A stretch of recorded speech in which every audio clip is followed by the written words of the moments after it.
Good Biden. It is important to pay attention to the things that he's actually accomplished. Not only because it's good to see where we've made progress and how, but as proof that you actually can do things as the president of a country, which is important when holding presidents of countries accountable for inaction. You know, if we ever actually decide to do that someday. Like if we had more than 2 political parties and didn't have to base our vote off of who we think eats the least amount of shit. Like if accountability didn't basically amount to knowing problems and yelling about them with the hope that Democrats could do something constructive besides just being the less evil option. So fine, here's my fucking vote, you least amount of shit eaters. Just a thought. For example, one of the immediate good things Biden has done is simply reverse a lot of Trump's bad policies. Biden signed 15 executive orders on his first day in office, many of which addressed the terrible decisions of the previous administration, and has in the past year signed 76 total executive orders, as well as a number of memos and proclamations. He rejoined the Paris Agreement on climate change, canceled the Keystone XL pipeline, and signed legislation to regulate the emissions of greenhouse gas methane from the oil and gas industry. While these actions are, strictly speaking, the bare minimum when it comes to reversing our steady course towards climate disaster, it's at least a reversal from the Trump administration, whose approach to climate change was to do it a lot and hotter. Because again, all the Democrats have to be is slightly better than furious malice. He was a really good wrestling heel for the left in this regard. Like how in July of 2020, Trump ended a 17-year pause on federal executions that resulted in the deaths of 13 people. Biden's Justice Department has since reinstated that moratorium, which is good. But also, it's not so much progress as it is just cleaning up after the last guy. Biden also ended Trump's ban on transgender people in the military. Again, not a step forward so much as a step not backward from the previous administration. Not saying it's not good he did this, obviously, but it would be neat to lurch out of the stagnation of simply playing tug of war with civil rights. And in fact, that is happening to some extent, as Biden has also directed federal resources to help prevent violence against transgender women.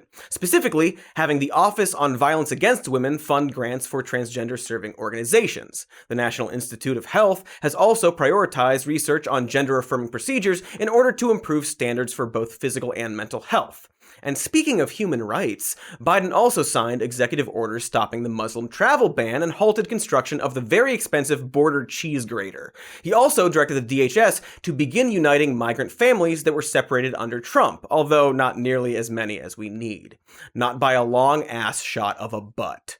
Other Trump policies that Biden has reversed is the 15,000 person cap on refugees allowed to enter the US, which Biden increased to 62,500, which he intends to raise to 125,000, but more on this later. Geez, what else? Oh, he also freed up billions in disaster aid that was meant for Puerto Rico after their hurricane back in 2017. So that's good. Maybe we could have done that earlier, but again, wrestling heel. I hate to tell you, Puerto Rico, but you've thrown our budget a little out of whack.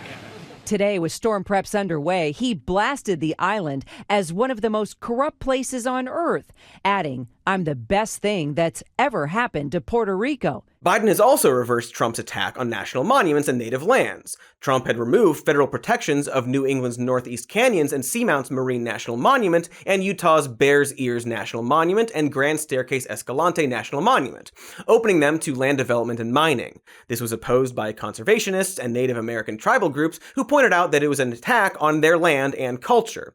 Biden restored the federal protections of these monuments. So again, good in the sense that he's not doing the explicitly bad thing.